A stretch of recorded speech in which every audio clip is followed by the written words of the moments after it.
Welcome back, everybody, to another episode on Glory Reds FC. It's your boy, Don Benito. Today, again, Pastor D cannot join us because he is not well. He wishes that he could have been on today, but he just cannot speak at the moment. His voice he's having problems with his voice, so he cannot join us here. However, I will take over as usual, and today we are going to talk about the match preview against Palace this Saturday. I'm not going to try and make it long because Pastor D is not with us, so we will just speed through this one today. And also we'll talk about a few Manchester United news, players coming back, and latest news that's out there. Well, this one is going to be another cracker. You know, in the previous episodes, we talked about the Manchester United turnaround. And I think this game against Palace is going to be another one of those because, and when I say another one of those, I think we're going to win. I'm very confident in the team that we have, the players that we've got. And, it's about time. It was a poor start. I am trying to investigate everybody, by the way. I'm trying to find out what happened. Because of this preseason, we had a preseason and we were thinking our players were sharp. We literally thought they were sharp. We played against Real Madrid, we beat Arsenal, we played some really good games, we played a lot of games. So I still don't understand. I really wish there's somebody out there that can give us information about what happened. So I'm still trying to figure that out. However, having said that, there's a momentum that is being built right now. You know what I mean? Even though we've taken a setback in the beginning of the season, there's some sort of momentum. And what helps this situation for Manchester United, the next games that are coming in the next 4 games in all competitions, this is the time for us to now build our momentum, build, I don't want to say title challenge or whatever, but this is our time now to be dispatching teams. So we will start with Crystal Palace. Now, we beat Crystal Palace on Tuesday, and the Crystal Palace that we played against wasn't the real Crystal Palace, just so that you know. A lot of their first players were rested, and it's going to be a totally different Crystal Palace team that's going to come to Old Trafford on Saturday. But I think with the quality that we have in our squad, we should be able to dismantle it. So I'm going to tell you guys about what I think our starting lineup will be based on the players that have come back. Obviously we're going to have Onana at the back there. Reguilon, just a quick, people didn't understand. There was a little bit where people didn't understand why he played and why he was substituted off. And the manager came out and said that he was ill. There seems to be some sort of bug or some sort of virus or bacteria or whatever is moving around the United camp, and a couple of players have picked that up. Reguilon was one of them. But he managed to play, I think he played for 79 minutes or 80 minutes. He shows the determination. This is the kind of players that Erik ten Hag likes. Players that want to give it even when they are not feeling it. But I think Reguilon is back now, and I think he trained, so I think he's going to take that left back position. And that is thank God, because I was not prepared to see Amrabat at the left back there. It's just, even though he can play there and obviously he will come into the middle, it's just insulting, it just sets us back a little bit when he could just easily just go into his midfield there and do his thing. The Butcher is still out.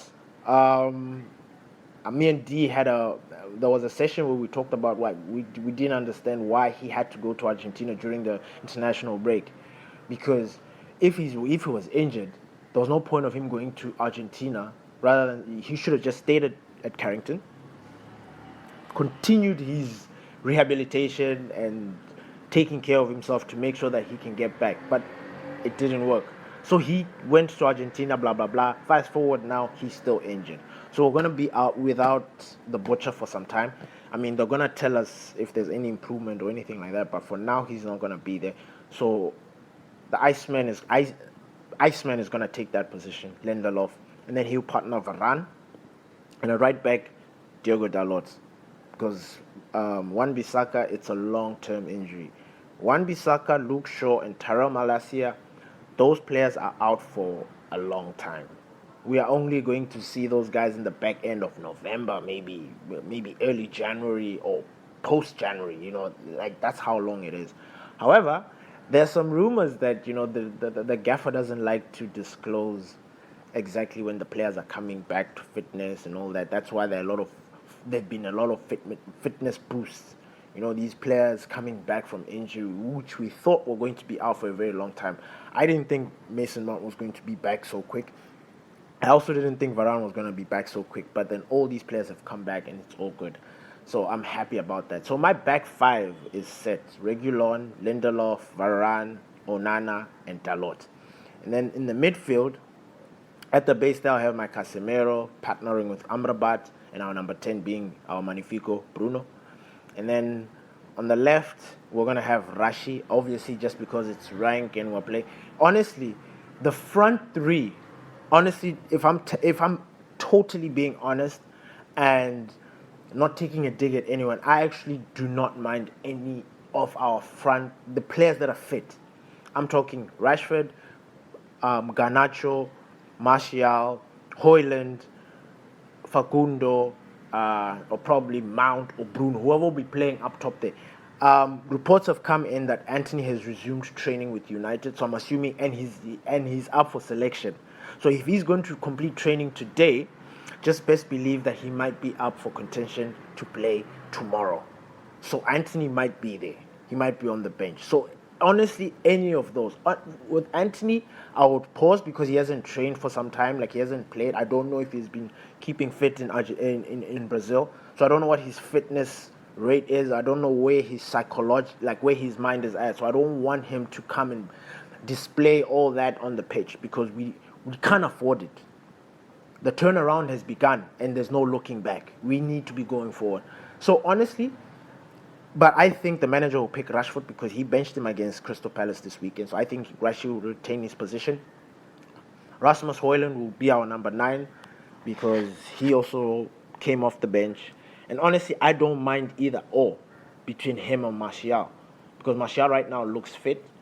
It's all about just waiting to see when he's going to get injured again, But as long as he's fit, I think Martial has got a very high chance of being in contention to start the number 9 position.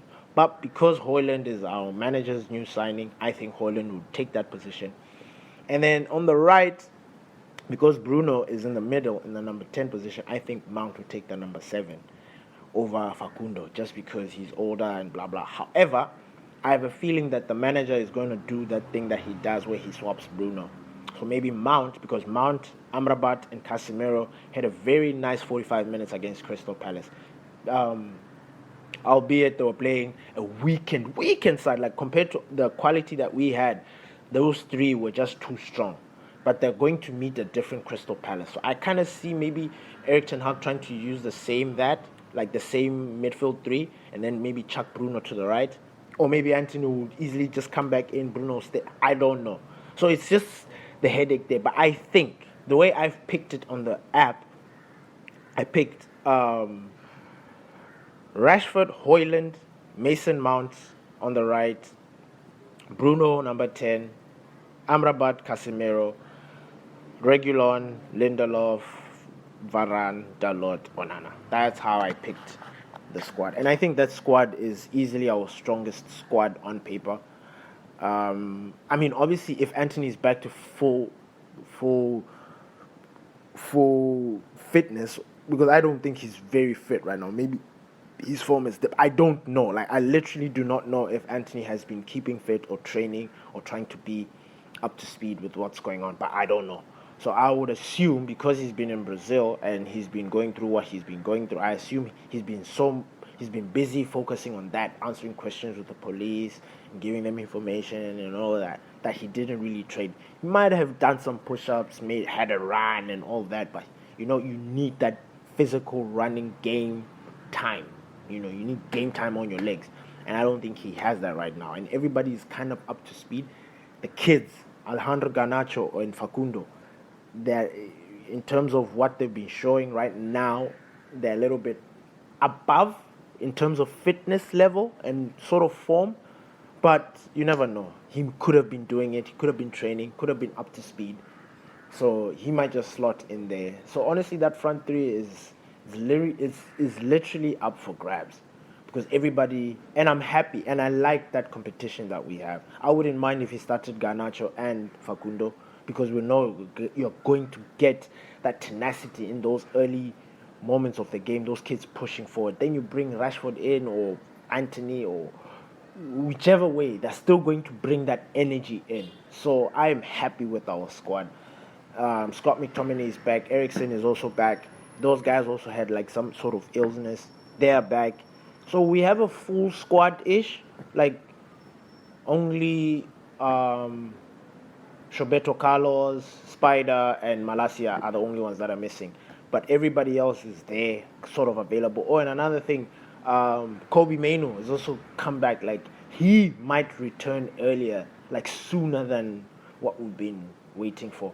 I think the next international break, he will come after the next international break, which is all positive news. Very, very positive. Come at the right time. The games are going to pick up. We've got a lot of games coming up. Champions League, Cup games, Premier League. So it's good to have a healthy squad. We've got some good youngsters in the midfield. They Gore, Kobe Mainoo. These kids can easily replace the guys, Amrabat or whatever in these cup games. They have that potential. They are right there. We've got Hannibal. I wouldn't be surprised if Hannibal also features in tomorrow's game. It's a beautiful headache to have, and I'm looking forward to it. I predict that we're going to beat Crystal Palace 3-1. I always say 1 because our goalkeeper is prone to a goal. I'm not saying that we will not get a clean sheet, but Crystal Palace have got players that can actually score. And the way our goalkeeper has been leaking some goals, I'm not very confident that we'll keep a clean sheet. Albeit we're going to win. So I say we're going to win 3-1. I think we're going to start seeing some goals in because with Amrabat coming into this team, he gives Bruno Fernandes the opportunity to just go mad in attacking, always running behind the defenders. Bruno. Bruno is also that player that has that, that smell, that eye for the goal. Bruno is always in the right positions. Always, especially when we are attacking. So with Amrabat and Casemiro, Amrabat is literally going to also free Casemiro because we've literally now seen Casemiro doing this box-to-box thing.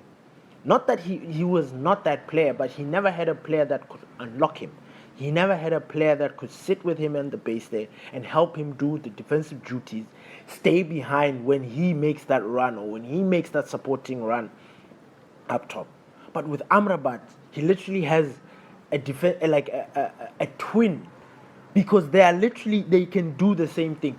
Beautiful range of passes, very tenacious in tackles, love tackles. Very good with interceptions. Very good in they can cover a lot of ground. And if we are trying to help protect the guys at the back there, we just need one of them to just sit there and do the job. And we've got either or, Casemiro, Amrabat. Even Bruno can maybe in a sequence of plays where he finds himself in the base there. But that midfield is so capable of doing a lot of damage. Even with Mount in that edition, because Mount looked very sharp.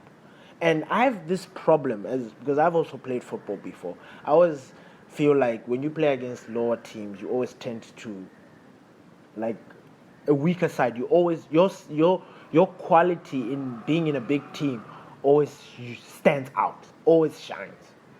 Your quality shines even more when you face a stronger opponent and you dominate and you show the same qualities you showed when you're dominating a weaker opponent. So with Mason Mount looked very, very good. And I'm not trying to take away from his game. I'm not trying to say he was no. But I would love to see that same kind of tenacity and that same kind of energy and performance that he had on that pitch with a stronger Crystal Palace. If he's able to dominate like he did, all well and good. I'm happy, you know. And also for the next game and the next game, and so he improves and improves and improves. I know what Mason Mount is capable of. You guys also know what Mason Mount is capable of. So I think our squad is ready to take on whoever, even Liverpool, Chelsea. We just need to make sure we take care of the basics, because I think our midfield is sorted. Like we have players, we have youngsters. That midfield is stacked. Think about it. We've got Bruno, Ericsson, Mount, Hannibal, Mainu, Scott McTominay, Go, Van de Beek. I know I miss Casemiro, you know. Amrabat, I think we've got a lot of midfielders in there that can do a job, and I'm happy about that. So yeah, I predict 3-1. This game, I expect high intensity football. I want to see United players run. I want to see United players make tackles. I want to see United players running back when they lose the ball. Rashford is going to be under the microscope again, under me. I'll be watching him very closely. I will not accept a subpar performance for him. Otherwise, I'm going to come back on the show and I'm going to tear him a new one. I swear. With Rashford this game, I'm expecting a goal and an assist. I'm expecting Rashford to turn things around. His record right now is ridiculous when you just look at it and you really pay attention. 20-something goals, 20-something games, and he's only scored 4 goals. From that blistering season that he had last season. It's crazy. Something is not up. He needs to give more. The football gods are going to look down upon him and say, Rash, give, you shall receive.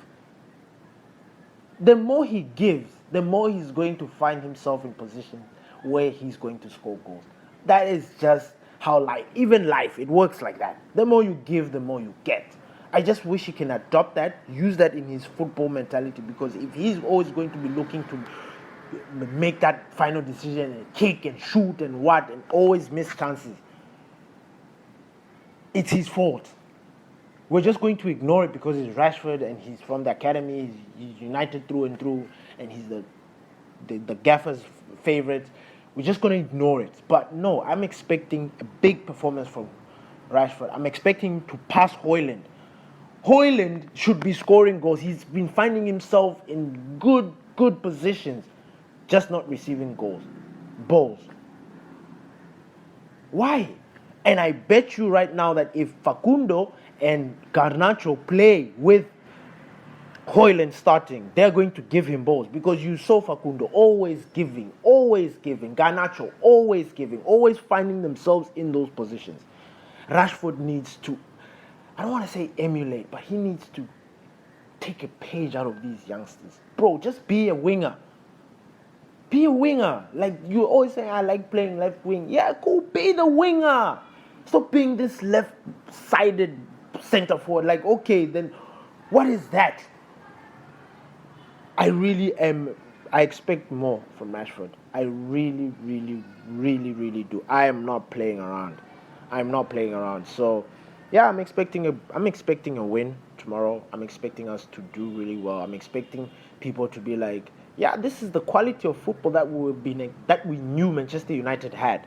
You know, they just started slow. They've been the club has been shrouded in controversy after conspiracy after drama after scandal. You know, we've been having issues. And for us to be able to come out of all of that, you know, and get some good performances in, score some goals, man, we need to get into that scoring mood. We need that. I think this season, when it comes to improvement, we need to improve the stats that we did last season. And again, the most important stat that we need to improve is our goal difference. That one was dismal. It was disgusting to look at. I didn't get it. And we have already started like that. We've conceded more goals than we have scored. And that is not right. It is not right. Considering the fucking forwards that we have, we should be doing way better than that.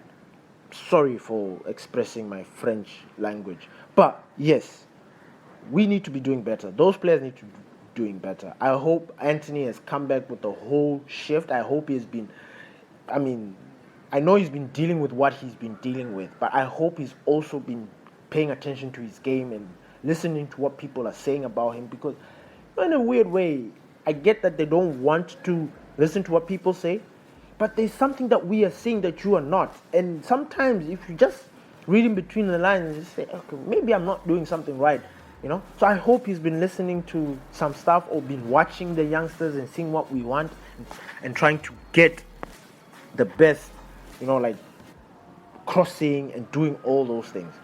So thank you everyone for listening. This was a match preview mixed with latest Manchester United news and a few updates on what's going on. Thank you for listening. We wish Pastor D a speedy recovery so we can jump onto these and have our crackers. Please catch us on all our social media platforms, all the podcast platforms. We are there. Thank you for listening. Glory Reds FC. I'm out. Peace.